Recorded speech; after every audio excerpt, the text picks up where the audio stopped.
मुख्यमंत्री ये बात शरेआम पब्लिकली ये बात कही कि मैं हरियाणा प्रदेश के आम व्यक्ति को, आम नागरिक को सुरक्षा प्रदान नहीं कर सकता। प्रदेश का मुख्यमंत्री अगर ये बात कहता है कि मैं सुरक्षा प्रदान नहीं कर सकता, तो इसका मतलब जंगल का राज है। फिर तो कोई व्यक्ति सुरक्षित नहीं है। फिर तो मान के चलो इस किस्म के लोग कभी भी किसी के ऊपर घर में जाकर भी इस तरह की वारदात कर सकते हैं। कह करके सरकार जो है अपने आप को बचाना चाहती है कि ये लॉरेंस गैंग का काम है। लॉरेंस गैंग का मैं तब मान सकता था कि उसकी तरफ से कोई थ्रेट आई होती, कोई कभी फोन आया होता, कोई फिरौती की मांग की होती। आज घटना हुई है, जिस ढंग से चौधरी नफे सिंह राठी को शरेआम गोलियां मार करके आज मार दिया गया, इसके लिए पूर्ण रूप से जो है प्रदेश की सरकार जिम्मेवार है। इसलिए जिम्मेवार है कि आज से 6 महीने पहले राठी साहब ने मुझे गुड़गांव मेरे आवास के ऊपर ये बात बताई कि मुझे पुलिस के लोगों ने ही इस बात की इत्तला दी है कि आपकी जान को खतरा है, आप पे कभी भी कोई भी अटैक हो सकता है। मैंने तुरंत एसपी जो झज्जर है उससे फोन पे बात करी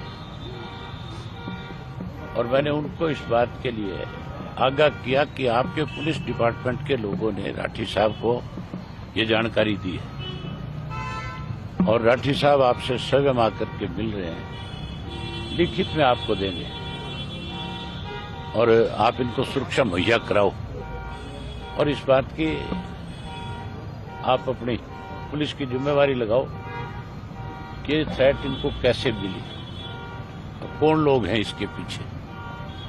जहां उन्होंने एसपी को लिखित रूप में दिया, वहीं होम मिनिस्टर को भी, चीफ मिनिस्टर को भी, आपके डीजी को भी और उसके इलावा जो सीआईडी का चीफ है उसको भी, होम सेक्रेटरी को भी, इनको भी लिखित रूप में दिया कि मुझे सुरक्षा मुहैया कराई जाए, मेरी जान को खतरा है।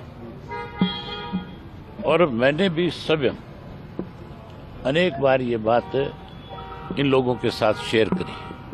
राठी साहब कोई मामूली व्यक्ति नहीं थे, वो 2 दफा के विधायक थे, हमारी पार्टी के प्रदेश के अध्यक्ष थे और उसके साथ साथ जो एक्स एमएलए की एसोसिएशन है उसके अध्यक्ष थे। एक्स एमएलए ने भी मिलकर के चीफ मिनिस्टर को ये बात कही, बावजूद उसके उनको किसी प्रकार की कोई सुरक्षा मुहैया नहीं कराई गई और उन लोगों को सुरक्षा प्रदान करते रहे जो लोग लगातार इस थ्रेट में शामिल थे। आज हरियाणा प्रदेश में ऐसे लोगों के पास सुरक्षा है जिनके ऊपर संगीन अपराध के मामले दर्ज हैं, जो नशे के कारोबार में शामिल है, जो अपराधियों को पनाह देने में शामिल है। उन लोगों को तो सुरक्षा प्रदान कर रखी है और जिसको सुरक्षा की जरूरत है उसको सुरक्षा देने की बजाय मुख्यमंत्री ये बात शरेआम पब्लिकली ये बात कही कि मैं हरियाणा प्रदेश के आम व्यक्ति को, आम नागरिक को सुरक्षा प्रदान नहीं कर सकता। प्रदेश का मुख्यमंत्री अगर ये बात कहता है कि मैं सुरक्षा प्रदान नहीं कर सकता, तो इसका मतलब जंगल का राज है। फिर तो कोई व्यक्ति सुरक्षित नहीं है। फिर तो मान के चलो इस किस्म के लोग कभी भी किसी के ऊपर घर में जाकर भी इस तरह की वारदात कर सकते हैं। मैं इसके लिए पूर्ण रूप से सरकार को दोषी मानता हूं, मुख्यमंत्री को दोषी मानता हूं, जिसकी ये जिम्मेवारी बनती है कि कोई व्यक्ति अगर सुरक्षा की मांग करता है, अगर आपको लिखित रूप में देता है, आप उसकी जांच कराओ। अगर उसको सुरक्षा की जरूरत नहीं है तो उसको लिख करके बताओ कि तुझे सुरक्षा की जरूरत नहीं है। अगर उसको सुरक्षा की जरूरत है तो उसको सुरक्षा मुहैया करानी चाहिए।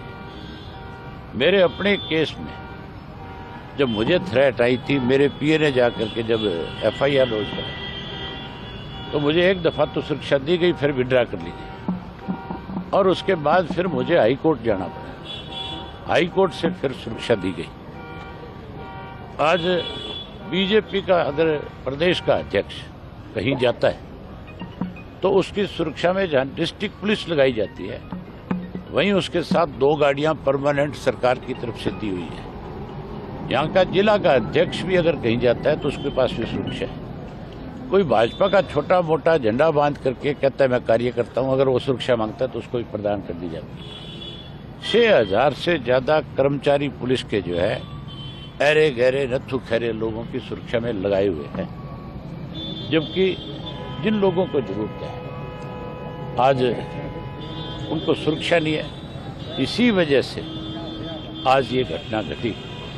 इसके लिए पूर्ण रूप से सरकार जिम्मेवार है। हम मांग करेंगे कि इसकी जांच CBI से हो, इसकी निष्पक्ष जांच हो। जो लोग दोषी है उनके खिलाफ तो कार्रवाई हो ही हो, उनको तो पकड़ा ही जाए। लेकिन जिन लोगों ने उनको सुरक्षा देने में आनाकानी करी है, जिन लोगों ने कहीं सरकारी दबाव में आकर के अपनी जिम्मेवारी को नहीं समझा, उन लोगों के खिलाफ भी कार्रवाई हो। मुझे अभी जानकारी मिली है कि इस मामले को GRP के हवाले करना चाहते हैं। ये कोई रेल का एक्सीडेंट थोड़ा ही है, ये बाकायदा तौर पे हमला हुआ है और हमला करके मारा गया है। ये डिस्ट्रिक्ट पुलिस की जिम्मेवारी है, ये बहादुरगढ़ पुलिस की जिम्मेवारी है। ये मामला इन्हीं के पास रहना चाहिए। किसी और एजेंसी को देख करके, रेलवे को देख करके अगर ये अपने आप को बचाने की कोशिश करते हैं तो हम आज तो आपके माध्यम से सरकार को आगाह करें। इंडियन नेशनल लोकदल मामले पार्टी जो है इस मामले में चुप बैठने वाली नहीं है। हम इसके ऊपर बहुत सख्त एक्शन लेंगे, सरकार को मजबूर कर देंगे कि सरकार जो है इस मामले की जांच CBI को सौंपे। आज ही मैं कहता हूँ मुख्यमंत्री को ये कहना चाहिए, बयान देना चाहिए कि हम इसकी जांच CBI से कराएंगे। अगर कोई आनाकानी करेगा तो फिर हम सख्त एक्शन। अन्य घायलों की हालत कैसी है सर? मैं अन्य घायलों से मिल नहीं पाया, यही है। बाकी लोग वो ठीक है, वो अभी खतरे से बाहर है। एक जो उनके साथ साथी था वो एक्सपायर हो गया और बाकी अब बिल्कुल ठीक है। किसी शूटर्स ने या किसी गैंग ने जिम्मेवारी ली है? ये मैंने अभी रास्ते में पढ़ा कि इसके पीछे भी ये कह करके सरकार जो है अपने आप को बचाना चाहती है कि ये लॉरेंस गैंग का काम है। लॉरेंस गैंग का मैं तब मान सकता था कि उसकी तरफ से कोई थ्रेट आई होती, कोई कभी फोन आया होता, कोई फिरौती की मांग की होती। कभी भी इस तरह की कोई उनकी तरफ से डिमांड नहीं की गई। अगर सरकार कहती है कि लॉरेंस गैंग का काम है तो फिर सरकार ने सुरक्षा मुहैया क्यों नहीं कराई? फिर सरकार की जिम्मेवारी बनती थी कि नहीं बनती थी? फिर सुरक्षा देनी चाहिए थी। हैरानी की बात है तब सुरक्षा नहीं दी और अब मेरी ख्याल इतनी पुलिस फोर्स खड़ी कर देंगे कि जैसे पता नहीं सरकार कितनी बड़ी जिम्मेवारी अब ये ले रही है कि आगे से ऐसा नहीं होने देगी। सरकार ने, मैं मानता हूं कि इसमें पूर्ण रूप से सरकार जिम्मेदार है। एक मामले में जो है